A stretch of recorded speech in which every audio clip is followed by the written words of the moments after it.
अस्सलाम वालेकुम जी, मैं हूं हैदर वड़ैच और आप देख रहे हैं civil world with Haider Waraich. तो जैसा कि आप जानते हैं कि हमने पब्लिक सर्विस कमीशन के पास्ट इंटरव्यूज़ की प्रिपरेशन स्टार्ट कर रखी है। तो आज इंटरव्यू नंबर 25 का हमारा फर्स्ट क्वेश्चन है, what is pre stressed concrete. देखिए ये नाम से ही जाहिर है कि प्री स्ट्रेस्ड कंक्रीट। अब प्री मतलब पहले से ही स्ट्रेस्ड प्रोवाइड कर दी जाती है, ऐसी कंक्रीट जिसमें पहले से ही स्ट्रेस्ड प्रोवाइड कर दी जाए, ऐसी कंक्रीट को प्री स्ट्रेस्ड कंक्रीट बोलते हैं। मतलब प्री स्ट्रेस्ड कंक्रीट एक ऐसी स्पेशल कंक्रीट है जिसमें स्टील टेंडन्स और स्ट्रैंड्स को हमने कोई हमारा बीम है उसके ऊपर लोड अप्लाई करने से पहले ही हम स्ट्रैंड्स और टेंडन्स को जो है वो स्ट्रेस्ड कर देते हैं।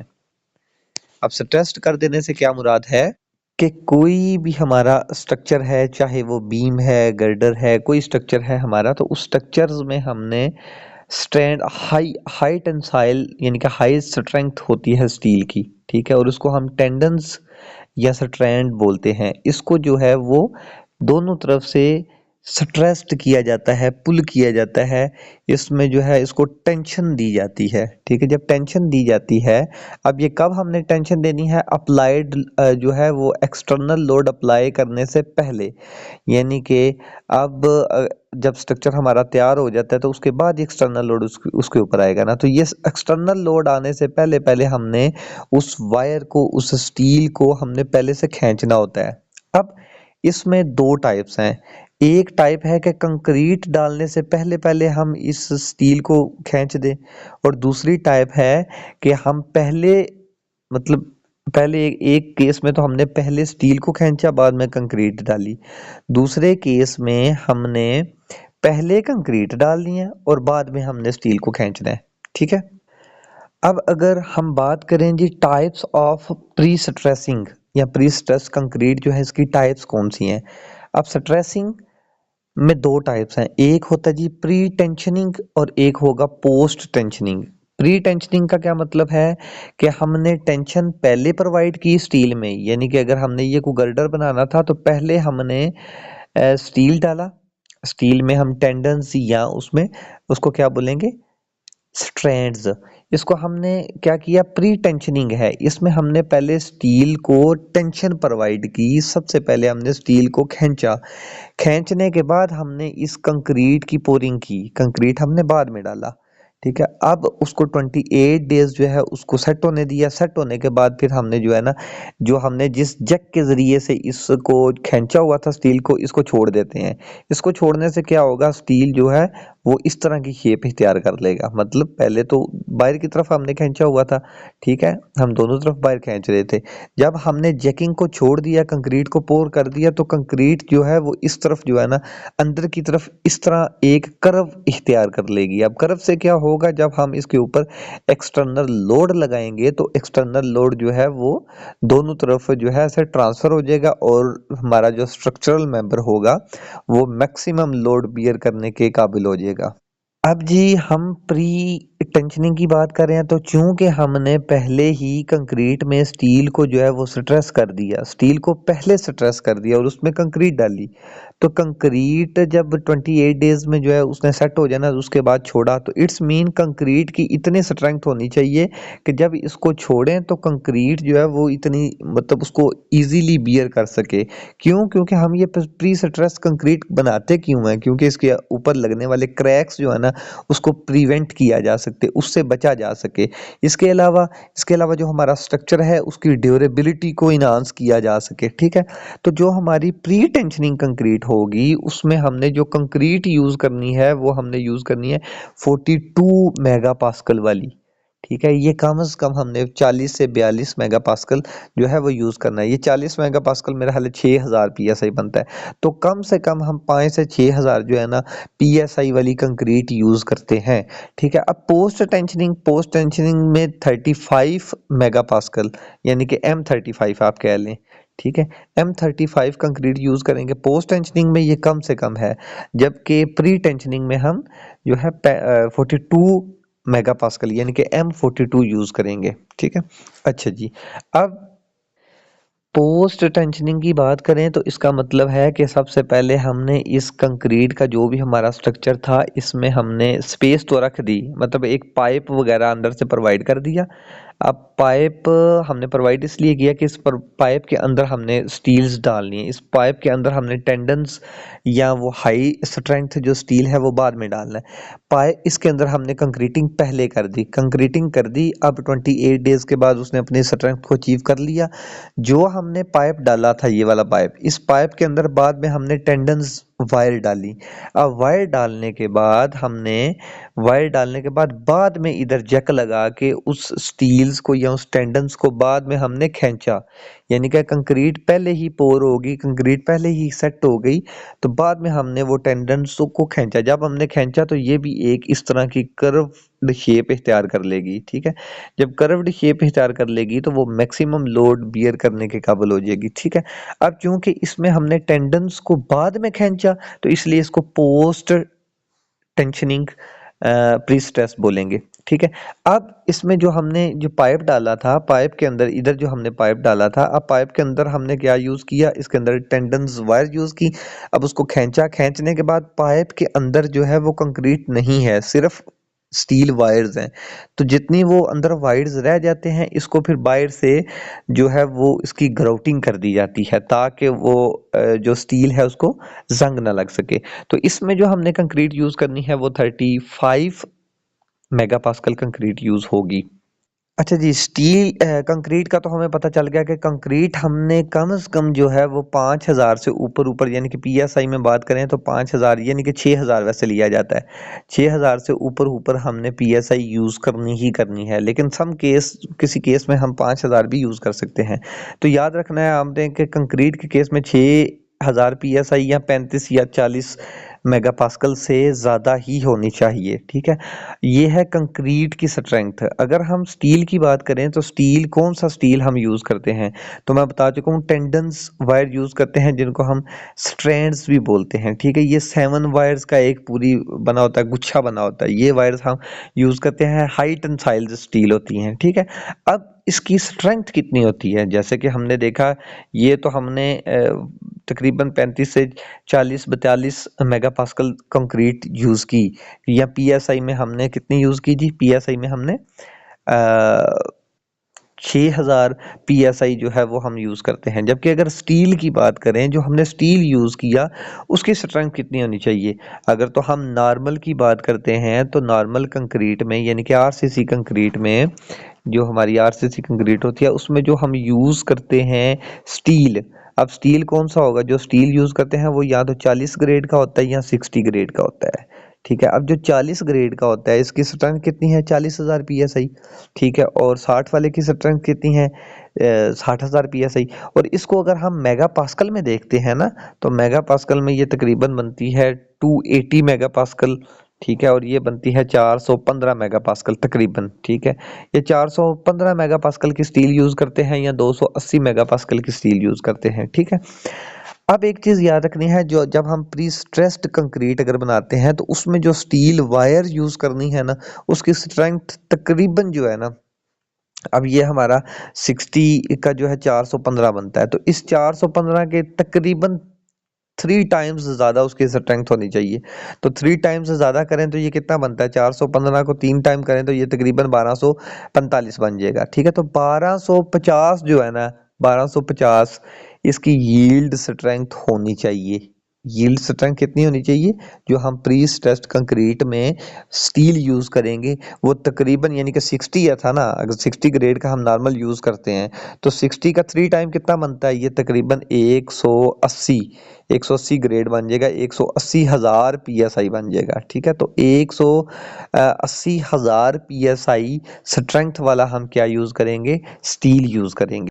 अब जी नेक्स्ट क्वेश्चन है जी, what is the ratio of steel in prestressed concrete. Prestressed concrete में हमने स्टील जो यूज करना है वो कितना होना चाहिए, उसकी क्या रेशियो होनी चाहिए। देखें, स्टील हम जो भी कोई भी स्ट्रक्चर हो ना, उसमें कोई भी स्ट्रक्चर है उसमें 1 से 5% तक होना चाहिए। अगर कोई स्लैब है तो स्लैब की वैसे ही क्राइटेरिया होता है 1% तक। कॉलम है तो वो तकरीबन 0.8 से 6% तक कॉलम में होना चाहिए। तो स्ट्रक्चर हमारा कोई भी है, स्टील हमारा 1 से 6% तक होना चाहिए।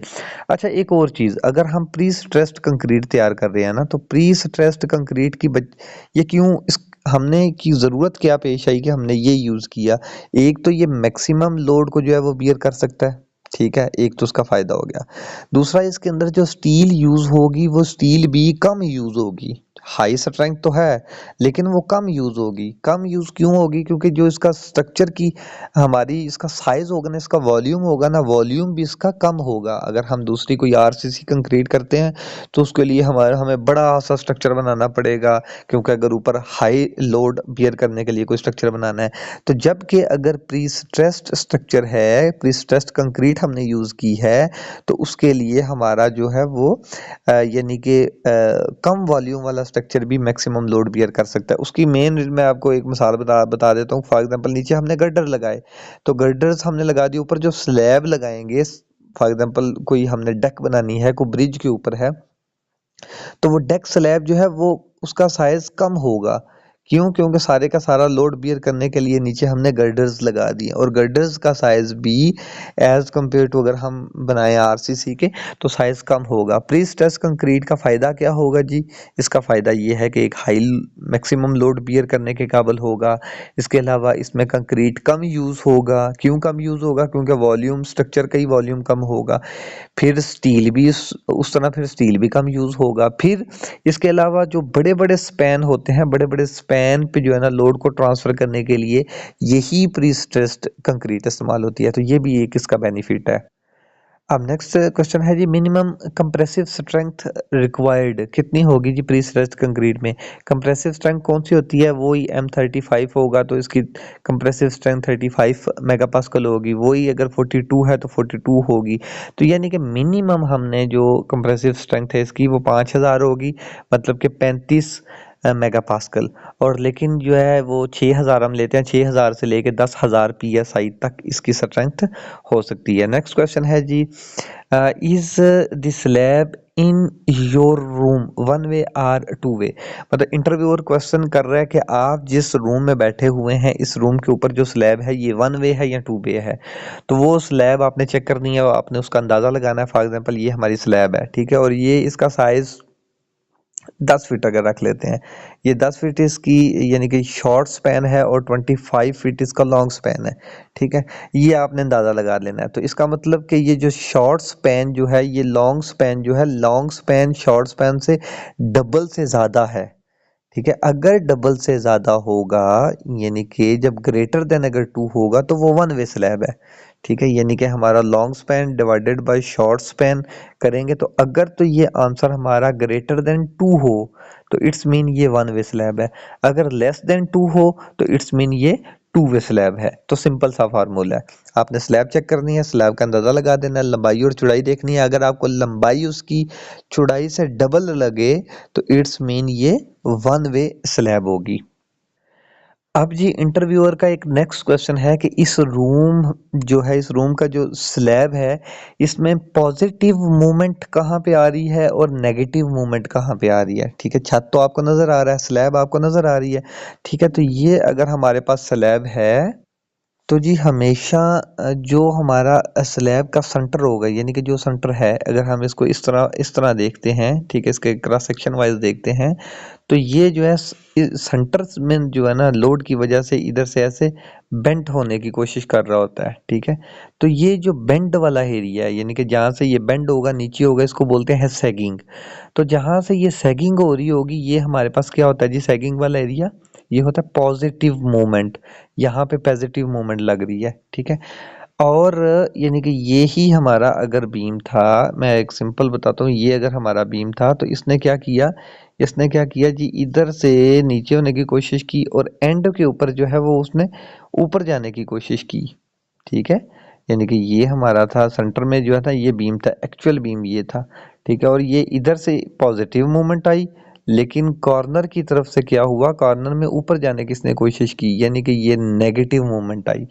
तो ये अगर हम इसी पूरे स्लैब की बात करें तो यहाँ पे जो है ये हमारे पास पॉजिटिव मूवमेंट होगी, और ये जो जितने भी एंड पे हैं यानी कि ये एंड वाला कॉर्नर है, क्योंकि एंड पे जो होगा ऐसे क्या हो जाएगा, बाहर निकल जाएगा। सैगिंग, सैगिंग होगी सेंटर में यानी कि पॉजिटिव, और हॉगिंग होगी यानी कि जो नेगेटिव मूवमेंट है इसको हॉगिंग बोलते हैं, हॉगिंग होगी कॉर्नर पे। तो ये कॉर्नर वाला जितना एरिया होगा इस साइड पे भी कह लें, और अगर इस साइड पे कहें तो ये भी नेगेटिव मूवमेंट होगी। इसी तरह उस दूसरी साइड पे भी जितने कॉर्नर्स होंगे कॉर्नर वाइज साइड पे नेगेटिव मूवमेंट होगी, और सेंटर में जो है ये पॉजिटिव मूवमेंट होगी।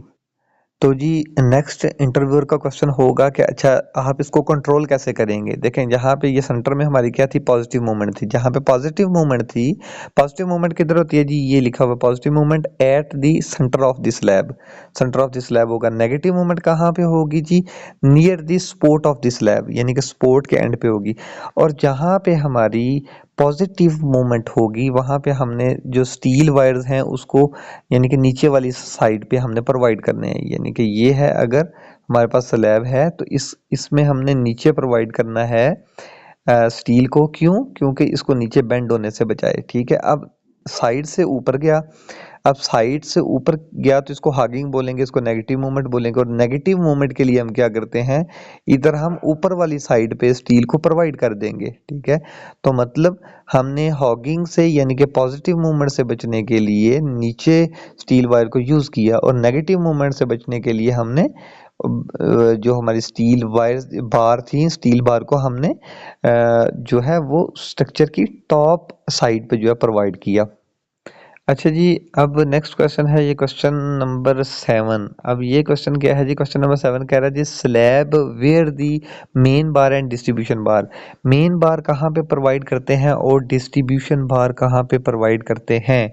ठीक है, अब इंटरव्यूअर आपसे ये पूछ सकता है ना कि आप, ये रूम है मेरा, इंटरव्यूअर रूम का जो उधर जिस रूम में इंटरव्यू आप दे रहे हैं उस रूम, पहले तो आप बताएं ये वन वे है टू वे है।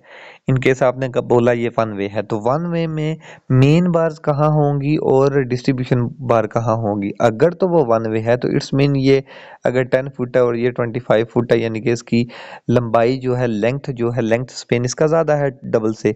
तो जो इसके शॉर्ट स्पेन में यानी कि इसकी 10 फुट वाली जो लेंथ होगी ना, ऐसे जो हम 10 फुट वाली लेंथ डालेंगे वो हमारी होंगी मेन बार्स।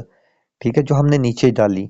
और मेन बार्स किस लिए होती हैं, मेन बार्स होती हैं जो बेंडिंग को रेजिस्ट कर रही होंगी, बेंडिंग मोमेंट को जो है ना रेजिस्ट कर रही होंगी। जबकि ऊपर हम लगाते हैं डिस्ट्रीब्यूशन बार। डिस्ट्रीब्यूशन की बार क्या होती है, जो लोड को डिस्ट्रीब्यूट कर रही होंगी। ठीक है, अच्छा, जो लॉन्ग स्पेन पे हमने बार लगाई वो होगा जो डिस्ट्रीब्यूशन बार, और जो हमने शॉर्ट स्पैन पे बार्स हम प्रोवाइड करेंगे वो मेन बार होंगी। और हाँ, जो हमारी ये डिस्ट्रीब्यूशन बार होती है, डिस्ट्रीब्यूशन बार को हम टेम्परेचर बार भी बोलते हैं। क्यों, वो हम आगे जाके देखते हैं। अच्छा जी, डबल यानी कि टू वे स्लैब कौन सी होती है, टू वे स्लैब है। टू वे स्लैब में जो रीइंफोर्समेंट होती है वो बोथ डायरेक्शन में होती है। अच्छा, वन वे स्लैब और टू वे स्लैब में क्या डिफरेंस क्या होगा। देखिए, वन वे स्लैब है ना, इसका मतलब है कि ये लंबाई इसकी चौड़ाई से बहुत ज़्यादा है, तो इसका जो है ना जो शॉर्ट स्पैन है ना, ठीक है, एक ये वाली है और एक ये वाली है, ये मेन बार ऐसे है ना,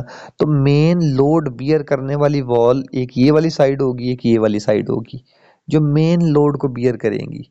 ठीक है, मतलब पूरी स्लैब का लोड टू डायरेक्शन जो है ना, टू डायरेक्शन पे जो है वो, या टू वॉल्स पे या टू डायरेक्शन में जो है ना वो लग रहा होगा। जबकि जो टू वे स्लैब है ना उसकी लंबाई, मतलब वो ये लंबाई चौड़ाई की अगर हम रेशियो निकालें तो ये लेस देन टू होगी। मतलब ये अगर 10 फुट है तो ये 12 फुट है। ठीक है, तो इसकी लेस देन टू ही बनेगी ना, 12 ज़रब 10 करेंगे तो ये 1.2 बनेगा। 1.2 मतलब 2 से कम है, तो ये टू वे स्लैब है। तो इसमें हमने दोनों साइड पे जो है ना वो शॉर्ट स्पेन पे भी और लॉन्ग स्पेन पे भी तकरीबन दोनों पास पास ही है ना, तो दोनों पे हम प्रोवाइड करते हैं। तो अब ये चारों वॉल स्पेस का लोड प्रोवाइड हो रहा होता है, लग रहा होता है। ठीक है, तो मेन फर्क इसमें ये होगा कि इसमें 2 साइड पे, इसमें 4 साइड पे लोड लग रहा होगा। ठीक है, नेक्स्ट क्वेश्चन है जी, व्हाट इज द टेम्परेचर बार। अब टेम्परेचर बार कौन सी होती है, टेम्परेचर मतलब टेम्परेचर की वजह से क्या होता है जी, एक्सपेंशन होती है।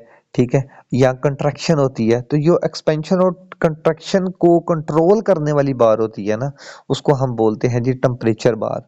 और ये मोस्टली जो है, अगर हम नॉर्मली स्लैब की बात करें तो स्लैब में जो डिस्ट्रीब्यूशन बार, यानी कि डिस्ट्रीब्यूशन बार किधर होती है, ऊपर होती है। नीचे वाली साइड पे हमारी मेन बार होती है, अगर ये मेन बार है तो ये उसके ऊपर जो है ये डिस्ट्रीब्यूशन बार होती है लॉन्ग स्पेन पे। शॉर्ट स्पेन पे क्या थी, मेन बार। लॉन्ग स्पेन पे क्या थी, डिस्ट्रीब्यूशन बार। तो ऊपर वाली साइड पे है, तो टेम्परेचर की वजह से जो उसने एक्सपैंड होना होता है या उसमें जो कंट्रैक्शन होनी होती है उसको कंट्रोल करती है ये डिस्ट्रीब्यूशन बार, और इसी डिस्ट्रीब्यूशन बार को टेम्परेचर बार भी कहा जाता है। ठीक है, नेक्स्ट है जी, what is the normal spacing of the reinforcement bar. अब ये स्पेसिंग हमने रखी कितनी, अगर तो मेन बार है, मेन बार नीचे वाली साइड पे होगा, तो ये हमने शॉर्ट स्पैन पे मेन बार्स लगाई हैं। तो इन मेन बार यानी कि इसका और इसका दोनों का स्पैन कितना होना चाहिए, दोनों का दरमियान डिस्टेंस कितना होना चाहिए, तो ये डिस्टेंस होना चाहिए 3D। ठीक है, और इसी तरह जो हमने ऊपर डिस्ट्रीब्यूशन बार लगाई थी, इन दोनों के दरमियान, डिस्ट्रीब्यूशन बार के दरमियान डिस्टेंस होना चाहिए 5D। अब ये 3D और 5D से क्या मुराद है, डी से क्या मुराद, डी बोलते हैं जी इफेक्टिव डेप्थ को। अगर हम किसी स्ट्रक्चर की बात करें, फॉर एग्जांपल ये मेरा कोई स्ट्रक्चर है, ठीक है, ये स्ट्रक्चर है, तो इस स्ट्रक्चर में चले बीम ही ले लें या कोई भी, इस स्ट्रक्चर में ये नीचे हमने स्टील प्रोवाइड्स की, स्टील के नीचे क्या था, ये कंक्रीट कवर हो गया। अब स्टील के सेंटर से लेके टॉप फाइबर्स तक, ठीक है, ये जो डिस्टेंस बनता है ना, इसको हम बोलते हैं जी इफेक्टिव डिस्टेंस, इसको डी बोलते हैं। ठीक है, बाज दफ़ा ये 3H भी लिखा जाता है, लेकिन 3H आपका करेक्ट नहीं होगा, H तो इसकी मुकम्मल हाइट होगी ना, तो मुकम्मल हाइट आपने लेनी, ये 3D ही करेक्ट कंसीडर होगा, क्योंकि 3 टाइम्स किसके, इफेक्टिव डेप्थ के। नेक्स्ट क्वेश्चन है जी, क्वेश्चन नंबर 10 क्या है जी, व्हाट इज द वेट पर फुट, पर फुट यानी कि वेट ऑफ स्टील पर फुट या रीइंफोर्समेंट स्टील, ठीक है, क्या होगा, फार्मूला इसका बताएं। कि आपका जो स्टील हमने यूज किया, अब स्टील का डाया कुछ भी हो सकता है, 3 सूत्र का, 4 सूत्र का, या जी 9 mm का, 10 mm का, 12 mm का, 16 mm का, ठीक है, ये हमारा डाया ऑफ बार है। तो डाया ऑफ बार हमारे पास अगर है और इसकी हमें पर फुट लेंथ पे जो है या पर मीटर लेंथ पे जो है इसका वेट कितना होगा, ठीक है, वो हम कैसे फाइंड करेंगे, वो हम फाइंड करेंगे फार्मूला से। और फार्मूला हमारे पास है जी, पहला फार्मूला है वेट निकालने का, डी स्केयर डिवाइडेड बाय 162। ये वैसे 162.162 होगा, ठीक है। तो ये पहला फार्मूला है आपका। डायरेक्ट जो वेट आएगा वो केजी में आएगा, केजी पर मीटर में। और अगर आप वेट फिट में निकालना चाहते हैं तो डी स्केयर डिवाइडेड बाय 533 होगा, ठीक है। और तीसरा फार्मूला है, ये मोस्टली फील्ड में यही यूज होता है, ऊपर वाले दोनों भी यूज होते हैं, लेकिन ये डी स्केयर ओवर 24। अब 24 हम करेंगे तो डायरेक्ट हमारे पास आंसर पाउंड्स में आएगा, एलबीएस में आएगा, ठीक है। 1 फुट में कितने एलबीएस आते हैं, 1 फुट में कितने एलबीएस आते हैं, वो हमारा जो है ना वेट आ जाएगा इन पाउंड। अच्छा जी, अगर हमने एलबीएस में लेना है ना, अगर हम मीटर में डायरेक्ट ले रहे हैं तो डी की वैल्यू जो है वो एमएम में लेंगे, ठीक है। और अगर हम जो है वो ये तीसरे वाला फार्मूला इस्तेमाल करते हैं, डी स्केयर ओवर 24, तो हम इसमें जो डी लेंगे, इसमें डी हम लेंगे डाया ऑफ बार को किस में लेंगे, सूत्र में लेंगे। 3 सूत्र है, 4 सूत्र है, ठीक है। फॉर एग्जांपल ये डी हमारा 4 सूत्र का है, तो 4 का स्केयर डिवाइडेड बाय 24, ठीक है, कितना होगा जी, ये हो जाएगा 16 डिवाइडेड बाय 24, ठीक है। अब इससे हमारे पास जो आंसर आएगा, आंसर डायरेक्ट हमारा जो भी आंसर होगा वो होगा एलबीएस पर फुट। 1 फुट में जितने एलबीएस बन रहे हैं ना वो आएगा, पाउंड आएगा, केजी में नहीं आएगा। और इस एलबीएस से जो हमारे पास आंसर आया, अगर हमने इसको केजी में कन्वर्ट करना है तो उस आंसर को, जो भी आंसर होगा उसको मल्टीप्लाई हमने कर देना है 0.4536, ठीक है। मल्टीप्लाई कर देंगे तो हमारा आंसर केजी में आ जाएगा, केजी पर फुट में आ जाएगा, ठीक है। क्यों, क्योंकि एक एलबीएस में शारिया 4536 केजी होते हैं, ठीक है। तो ये है जी कन्वर्जन, ये आपको कन्वर्जन वगैरह सारी इंटरव्यू के वाले से तो लाजमन इसको आपको प्रिपेयर करना चाहिए। और अभी के लिए इतना ही जी, मिलते हैं जी नेक्स्ट वीडियो में। जज़ाकल्लाह।